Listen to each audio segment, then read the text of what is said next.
Hi there everybody. Today I'm going to be talking about some tips and tricks that can save you money on your travels. So as a budget traveler, I'm always looking for ways of saving money on my travels. Now before I get into things, I want to say I believe there's a difference between going on a vacation and traveling. And the things that I'm going to be suggesting are more geared towards the traveling end of things. Now to explain a little bit, I'm going to say a vacation is more for the person that wants to for example, go on an all-inclusive vacation, spend 7 days at a beach, and once in a while do one of the excursions that they offer. Traveling, on the other hand, is going to a place where you are in charge of your entire trip.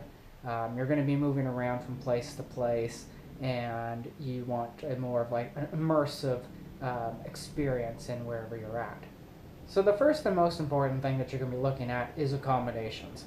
Now there are many different ways of saving money on accommodations. If you're looking at hotels, for example, which work best for either couples or groups, look at some of the lower end hotels. And I mean lower end as in lower price. Usually in the same area there are several hotels, have several chains, and usually the cheaper ones actually offer more bang for your buck. And that's usually in the, I'm saying that because they usually include free meals or free parking or free Wi-Fi. Or I've stayed in places, where you had to pay additional for parking, to pay additional just to use the Wi-Fi. Little things like that make a big difference. So if you can find something in the same area, definitely jump on the ones that offer those key amenities. Another thing that I want to say is that for me, a hotel or a place to stay is just that. It's a place to stay. Usually I'm very busy throughout the day. Most of my evenings are out doing something, and I'm pretty much only in that room to crash and spend the night. So when I'm talking about these places, I'm kind of assuming you're under the same sort of circumstances. Some people want a really nice place with great brand new furniture. Perhaps they want a really nice view, and those things are great, but they're not why I go to the new place that I'm visiting. So I can go ahead and suggest that you can save yourself a lot of money if you look for a room that perhaps is a little bit older, or doesn't offer that five-star restaurant that's sitting in the bottom floor of the hotel. As long as it's still in a safe location. So that's the most important. Make sure you're in a safe location. Make sure that the place is clean, and it's not infested with anything. So I want to talk about hostels a little bit. I've stayed in hostels only as a solo traveler, and it has been probably one of the best experiences I've ever had. I was a little bit weary. People are always a little bit weary about them. I don't understand why. They are a lot of fun. You meet like an amazing group of people there that are usually very similar to you, and you have friends for life once you're done there. A lot of people don't like the idea of hostels, especially if you're from Canada or the US, because they're not very common over here. If you're European, it's something that you're going to see all over the place. Now, for those who don't really know what hostels are, they are kind of a shared accommodation. Usually they're in a great spot in the city, they're right downtown, and they're probably one of the cheapest options you're going to get. Now, that being said, usually they charge per person and not per room, as opposed to like a hotel. So if you're traveling as a couple, make sure you're checking the prices for two people and not for just one. Because even though, for example, some hostels have double rooms or a room with a double bed in it, you still have to pay for the two people, not just the one. So that is something that's either going to be more or less expensive than a classic hotel. If you're a solo traveler, this is by far probably going to be the cheapest way outside of like an Airbnb situation, which may or may not be about the same price. I like hostels because there's going to be somebody at the desk. It's usually a little more secure. It's usually in better areas. You don't have to rely on the person that owns the place to show up and give you the laydown. There's always going to be somebody there. I like the shared accommodations because I like to interact with people. Meeting people on a trip is probably one of the best things that I like about traveling.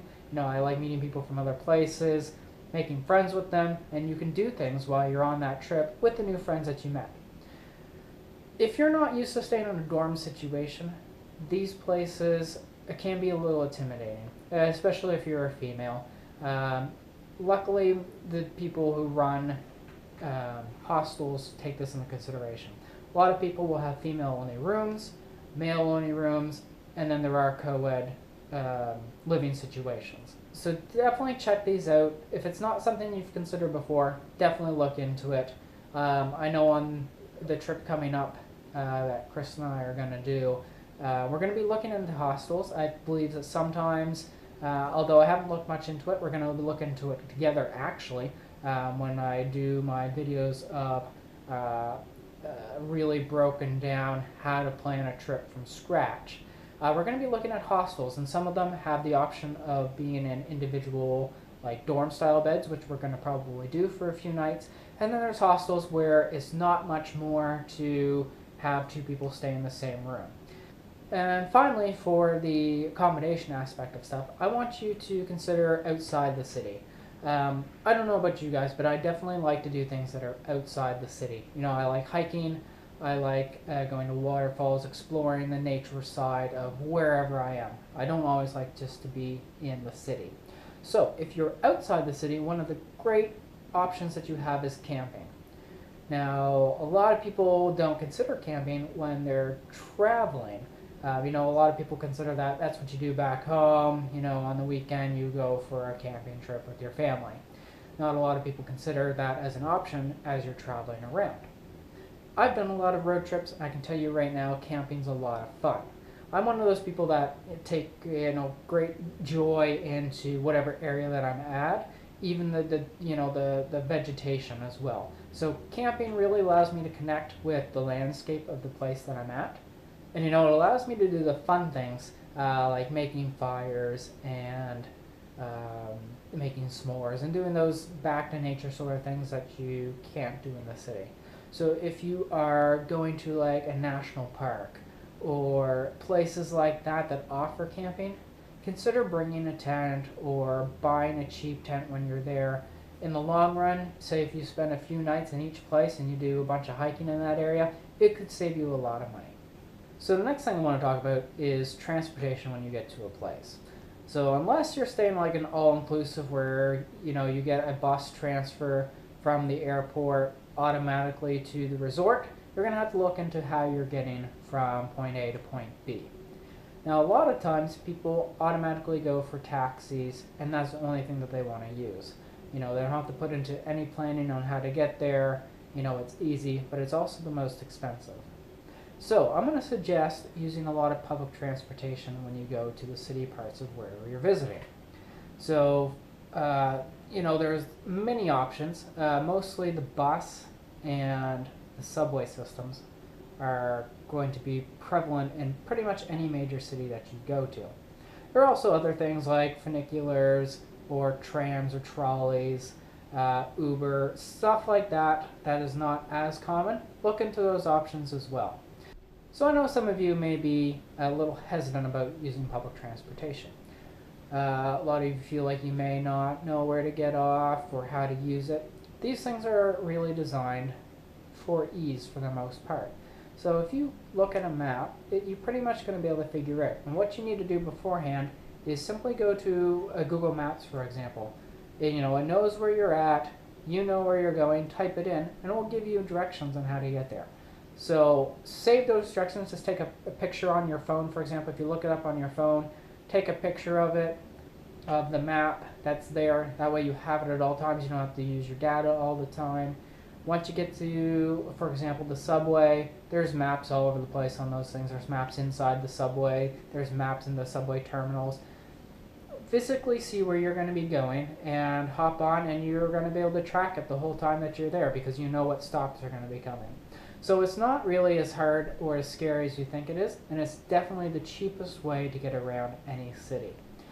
That being said, if you're out during the evening, say if you're out to a bar or you're partying or whatever, and it's the end of your evening, probably the safest way is to take a taxi home. Don't stand around at a bus stop. It's not always the safest to be in the cities, the subways. So definitely consider taking a taxi in those instances. So the next thing that I want to talk about is planning for the activities that you're going to be doing. So there are a few things that you can do to save yourself money. And you're going to be doing one of two things. Either you're going to be planning ahead and booking it before you even go, or you're going to wait until you get there and try and get a deal. So a lot of places that are well established, that are your iconic places, are going to have deals online. For example, we went to Disneyland in Paris just in June, and it's one of those things where you can get cheaper tickets online that you can stand in line when you're there. So for a lot of these main attractions, usually they offer you discounts if you buy online, or they offer you combo tickets that you can't get if you were just to walk up to the ticket counter there. Secondly, it allows you to skip a lot of the lines. Now, this is particularly important in places like the Vatican or at the Colosseum in Rome, where lineups are going to be massive. I highly recommend buying a ticket before you go to places like that. Skip the lineups. You get to go get your tickets punched and you go right in. It's going to be stuff like that that's not only going to save you money, and if it doesn't save you money, at least it's going to save you some time waiting in line. Now, the other thing is you have the option of getting things when you get there. Now, this is good when you have a lot of options. So, for example, one of the things that I'm going to be looking at for Puerto Rico is bioluminescent bay and kayak tours of that.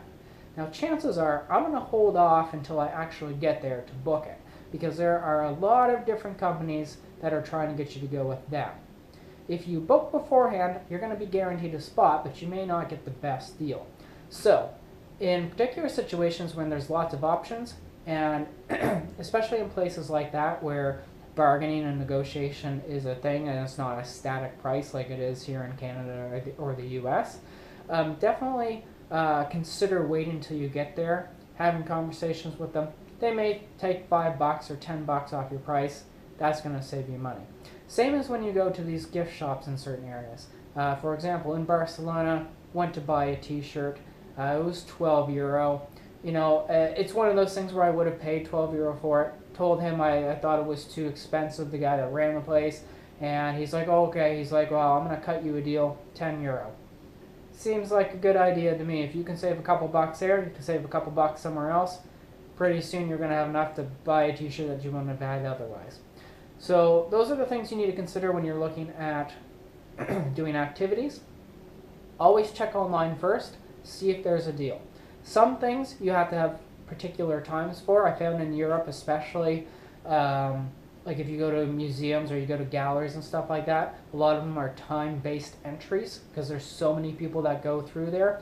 It's usually best to buy them ahead of time. You know what time you have to be there for, and you get to go in at that time. You don't have to spend time in line and then wait until your admission time. So check out whatever you're going to be doing first online, see if there's a deal. If there's not, check and see how much is there for you to choose from. If there's a very large assortment of stuff, maybe best to wait. So the last thing I want to talk about is food. So most people when they go on a vacation, and see this is another example of what I consider to be a difference between going on a vacation and traveling. Most people when they go on a vacation are either don't have to worry about it, they're an all-inclusive, or all they do is they go out to restaurants. So going out to restaurants is a big money grab. Obviously they always jack up their prices, and in some places you're going to go where there's actually two menus. There's going to be a local menu, tourist menu. They're going to pick you out of a crowd and they're going to give you the jacked up prices. So if you're able to get in a situation, and this is one reason why I really like the hostel thing for accommodations, is that there's a kitchen there. Or if there's a a hotel room, I try and look for something where either there's a microwave or a mini fridge, somewhere where you can store stuff to actually make your own food. This is going to save you a ton of money on your trip, especially if it's a longer trip. You always want to eat meals as much as you can in those situations. Now for me, obviously I definitely I want to try the local delicacies and the local foods. And so one way I try and create a balance in this is, I'll go to the grocery store and I'll pick up stuff for my breakfast, and I'll pick up stuff for my supper and stuff for snacks. Usually I'm out all day long, and it's not always feasible to bring stuff for lunches. So that's when I go and I'll eat at a restaurant, or I'll go to a food truck, or I'll do something along those lines where you get to mix the cheapness of making food for yourself, but also experiencing the food that's from that area. So by doing the two big meals in the morning, at the night, by stuff that you can do yourself, you're going to save a lot of money, and you also get to enjoy the local food by getting yourself lunch every day. So these are a few tips and tricks that I feel is going to help you save money on your travels. Make sure you check out the rest of the videos of my breakdown of really how to plan a trip from the beginning to the end. If you don't want to do that, make sure you at least check out the blog at tripmeup.ca. You're going to learn a lot about me, a lot about my girlfriend, the travels that we have. Ask us any questions. If you have anything in particular, we'll try and get back to you. Thank you.